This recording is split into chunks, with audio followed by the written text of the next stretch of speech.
It's a very, very intelligent question. Where they go, they kill people. It's a very, very intelligent question. Very, very intelligent question. And the question is, why are the Europeans so insecure about other people in the world? And why do you, after everywhere you go, you gotta kill and murder the rest of the people of the human family? Your history is written in the blood of the black, the brown, the yellow, and the red. Why are you so insecure? Do you know what brings about insecurity? What brings about insecurity is when you have a false concept of yourself. And the false concept of self is white supremacy. They believe that they are better because they are white. And as a result, see, when a man has that kind of silly mentality, Hitler had the silly mentality that the white man, the Aryan, is superior. So then at the Olympics, Jesse Owens kicks up all the Aryans. Hitler is outraged. He's angry. That's very simplistic. Yeah. Well, you need it to be simplistic. You need it to be extra simplistic. You see, they can't even take the reality. I know they can't handle. You know, look. When you take a brick, and you hurl the brick among a pack of dogs, only the dog who gets hit yelps. Think about it. You hear a lot of barking. A dog just got hit by a brick. It's very simplistic because it's not complicated. The white man pushing white supremacy. That's why they would cut off our penis when they would lynch us. Penis envy.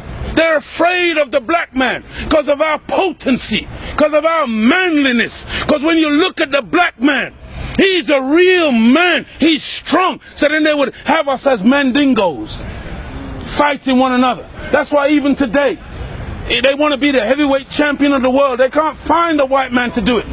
So they tried to turn a black man, Frank Bruno, into a white man. They called him the Great White Hope. They're desperate. They deny us. I'm talking about the insecurity. We're not allowed to play golf.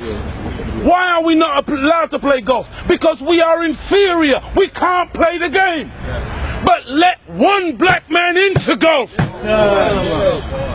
Then all of a sudden there's a tiger in the woods. And he doesn't just play golf, he becomes the master. We're not allowed to play tennis. Let black people into tennis. We go straight to Wimbledon and win it in 1935. A black woman.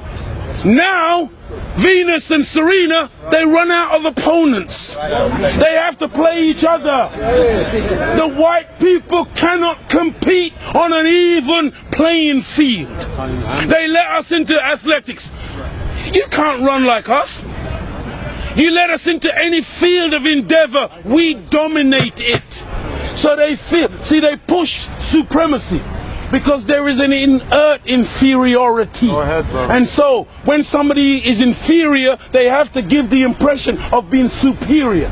Hence all the weapons, hence all the artillery, hence all the media and the propaganda and the program of brainwashing the entire world into believing in their way of life as opposed to any other way of life. And they become very afraid of anything that goes contrary. And so every time a black man stands up for black people, Martin Luther King, shot down. Malcolm X, shot down. Patrice Lumumba, shot down. Steve Biko, shot down. Everyone. Nelson Mandela, they locked him up for 27 years. They did a documentary the other day. In the documentary, you got the white man in South Africa. He's now admitting that for the 27 years they had Nelson Mandela locked up, they said they were slow poisoning him to destroy his mental faculties. When they deemed that he was no longer a potent force, they let him out. Now they let him out and they get children to play music and they say, Nelson dance. And they show the world the great statesman, Nelson Mandela. Nelson Mandela, whose wife, Winnie Mandela, a warrior queen, kept his name alive and kept the struggle going for 27 years. Nelson comes out, they slander her name. Nelson leaves her. Now they target Winnie, because Winnie, when Nelson came and shook Margaret Thatcher's hand, went and shook Reagan's hand, Winnie said, I'm not shaking their hand. They are the enemy. So Winnie wouldn't bow, Nelson would bow. So they said, okay, now we embrace Nelson. Give him to the world as the great statesman. Look, he's wonderful. Look, he smiles with everybody. He dances. Because that's how you like to see the black man. Dancing. See, Farrakhan don't dance. The Nation of Islam don't dance.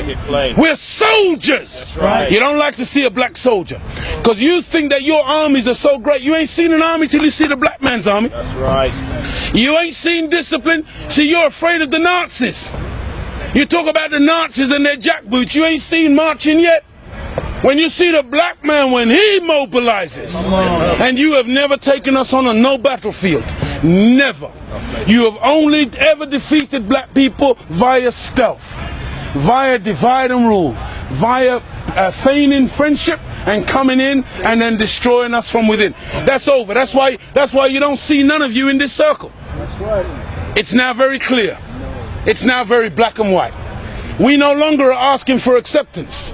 We no longer are asking you, love us. Can't you see we're human beings too? No, now we say, get thee behind me, Satan. Now we say, we stand with God.